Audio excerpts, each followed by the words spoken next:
سورہ فاتحہ یہ ترتیب کے اعتبار سے قرآن مجید کی سب سے پہلی اور نزول کے اعتبار سے 5ویں صورت ہے۔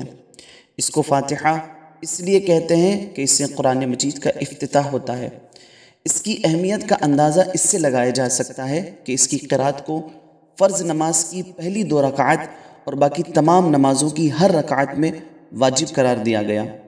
یہ صورت 7 آیات پر مشتمل ہے اور ایک حدیث قدسی میں اسے صلاۃ سے تعبیر کیا گیا ہے۔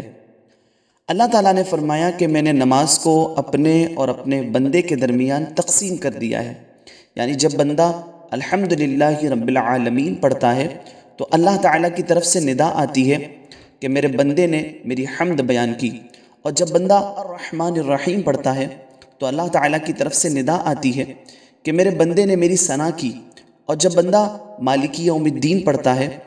تو اللہ تعالیٰ کی طرف سے ندا آتی ہے کہ میرے بندے نے میری عظمت و جلالت بیان کی،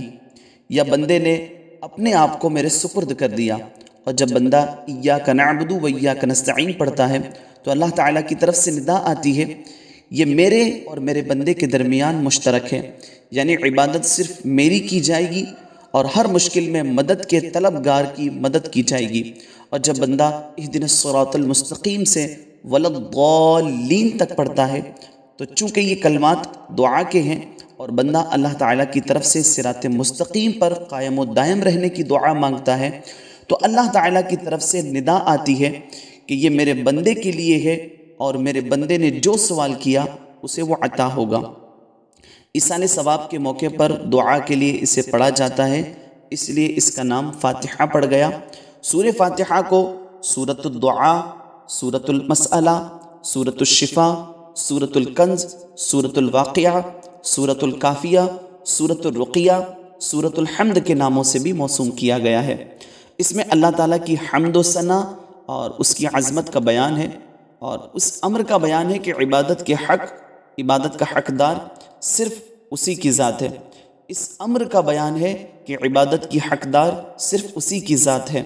اور بالذات صرف اسی سے مدد طلب کی جائے۔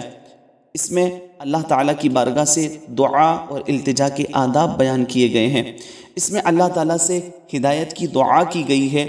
ہدایت ہی وہ جامع لفظ ہے جو تمام انبیاء کی بعثت کا مقصد، ان کی تعلیمات اور کتب سماویہ کا خلاصہ اور لب لباب ہے،